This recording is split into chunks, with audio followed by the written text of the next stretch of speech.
So let's get started with the first principle, simple. As a presenter, you want to be able to simplify your message. For example, if you think about writing, books, articles, blogs, emails, all experienced writers know that the key to great writing is not in what they say. It's in what they don't say. The more they remove, the better the article or the better the book. And the same is true with your presentations.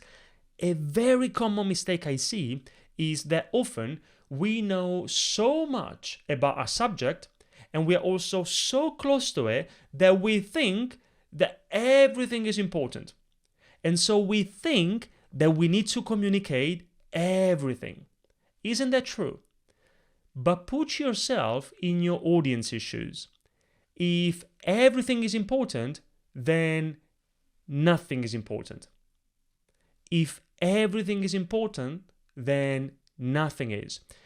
For example, we worked with a client some time ago. His name is Luc Breton from France. Luc used to be one of the executive vice presidents at Orange. Great presenter, and he always liked to say, I only remember one thing from a pitch or presentation. Just tell me what I need to know. No more.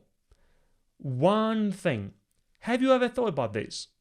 What's your one thing? Think about your next presentation. What's your one thing? If you were to summarize the core idea behind that presentation in one message, what would you say? And how would you say in maximum 70 words? That's it, 30 seconds. I can promise you.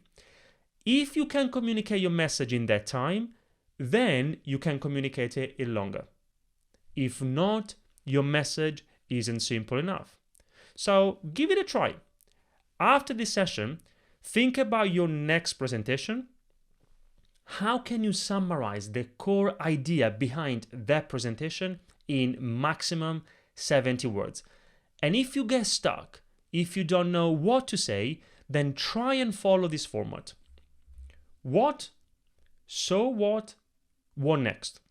Here is how it works. First of all, you want to tell your audience the what. What's the key message? What's the one thing they need to understand, remember, take away from your presentation? And that's important, but it's not enough. You want to go down. So what? Tell them. Why should they care? Why is your message important and relevant to your audience, not to you as the presenter? And then, what next? Okay, now that they care, now that they understand why this is important to them, what do you want them to do after your presentation? Or, at the very least, what do you want them to believe or feel as a result of your presentation? And you see, that's one way for you to be able to simplify your message.